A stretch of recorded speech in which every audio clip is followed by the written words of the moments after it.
Hey, look, hey, look, you can do it.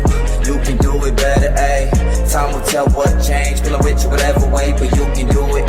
You can do it better, ayy. If you're okay, then I'm okay with you to fight the day by day, but you can do it. You can do it better, ayy. They'll try, but don't let them wipe the smile up off your face, cause you can do it. You can do it better. Life is what you do it. You can do it better, ayy. Back, I am feeling so excited. I just had to share this nugget. Like, sometimes you get a word and you have to share a word, and this word will transform lives. And it has began to already saturate me and transform me. I, growing up, could get offended over the wind blowing sometimes. Someone stepping on my foot, someone saying something that I didn't like, or my interpretation of what they were trying to say, or you name it, just a million and one things. They didn't like my clothes, or they didn't like my family, or maybe they said same things about, the church I was at, or you name it. You name it. And more than likely, you could add it to my list of things that probably offended me at some point in my life.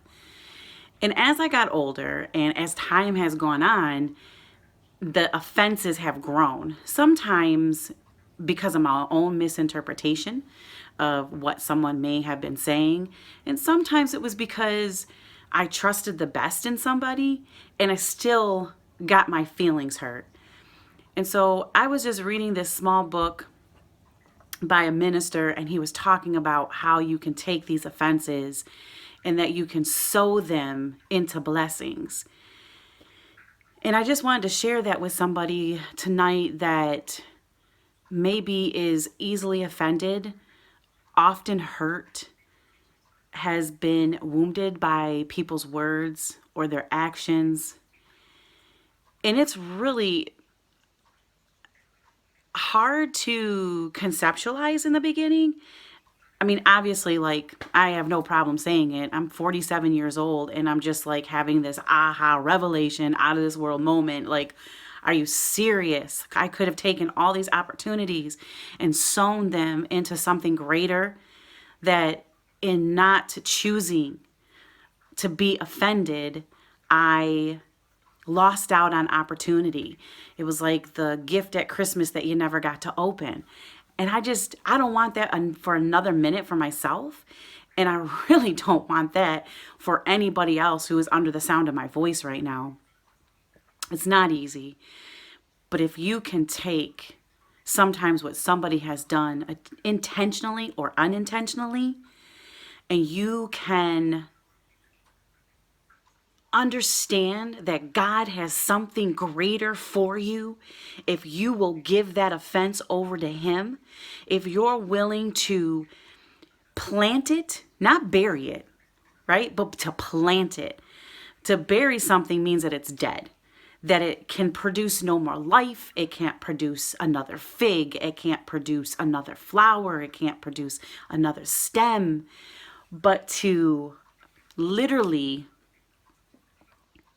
sow, to plant it and water it and watch what God will do with it, knowing that there's a higher purpose on it, that you didn't feel the pain for nothing, and you didn't have the experience just because, but there was something in it. If you allow yourself, this is between you, yourself, and your emotions. Nobody can help you with this process. Nobody can give you the magic dose to make it work. It's all about you and your willingness to see it different, to see the fullness, to see the mountain when it's got the sunrise just coming up. If you're willing to see it different, it will be different. It will supply a financial blessing. It will supply a relationship blessing. It will supply a increase in knowledge and power and authority type of blessing, anything that it is that you're looking for, if you will give that to God, that offense to God as a cost, as a price, He will give it back to you in such abundance that you will have, the scripture tells us, there'll be such an overflow that you won't even have enough space to store and house this blessing. But the enemy gets us when he comes along and he tries to tell us that, you deserve to be mad at that person. Oh my God, listen how they talk to you. Are you going to take that from them? Are you really going to let them steal that from you? But if you look at it as that's not thievery, that's me planting a seed. That's me looking for the harvest. I'm declaring, decreeing that I'm going to have the blessings that are supposed to be in my life, that I'm not going to allow anger and resentment and bitterness and hurt to come in and rob, steal, and kill and destroy what it is that God has for me. When you can lay your head down at night and have that type of peace, that type of assurance, it's like betting on the horses, knowing without a shadow of a doubt that you're about to win $10,000. Like, that's how sure you need to have it in your spirit and in your soul and in your person that I'm going to plant this tonight. I'm going to make the conscious decision to plant this for the harvest, and I'm not going to be embittered and angry about it. That there is victory on the other side. That the enemy is defeated when I say no. Glory, I feel like shouting right now about that. Go back and make a list. I'm encouraging you to go back and make a list of everybody that has ever hurt you, anybody that's ever said an unkind word to you, anything that you're holding in your heart, you're harboring, write it down. Write it down and declare and decree tonight that you're planting, that you're giving all those things over to God. And you're planting it for a harvest.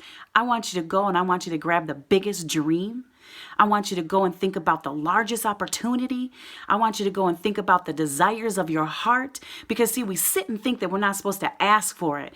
We're not supposed to ask for a material thing, or we're not supposed to ask for a relationship thing. We think, oddly enough, I think believers get confused and think that they're not supposed to ask their Father for the things that we desire. But He says if we will lay down this offense and that we'll sow it, that He will give it to us tenfold. We got to start understanding the word. We got to understand it and go back and stand on it the same way that the enemy knows the word. He knows it. And he knows the power, the dunamis power that God has over our lives, that He has. All we got to do is just go get it. All we got to do is go get it. And how do we get it tonight? You let go of all those offenses that ever took place. You forgive all those people that have ever hurt you. And you rest knowing that God will give you the increase because you chose to hear His word, to look up to Him from which cometh our help, and our help cometh from the Lord. When we will look to Him in times of trouble and in times of pain, He will give back because He looks at us the same way that our parents once looked at us, with joy, with love, with proudness. And there's nothing that would be withheld from you. Be encouraged tonight. Be excited tonight, knowing tonight when you have gone, after you have plowed your land this evening, you have laid all those as offenses in the ground, you have planted. Know that there's a harvest coming that is so big and so large, you won't even know what to do with it.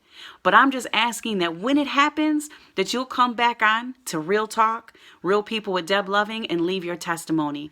I'm excited about what God is doing for me, and I am excited to hear about what God is going to be doing for you. Until we talk again, be blessed and know your harvest is only one sowing seed away. You can do it better, ayy. If you're okay, then I'm okay with you to fight me day by day. But you can do it better, ayy. They'll try, but don't let them watch.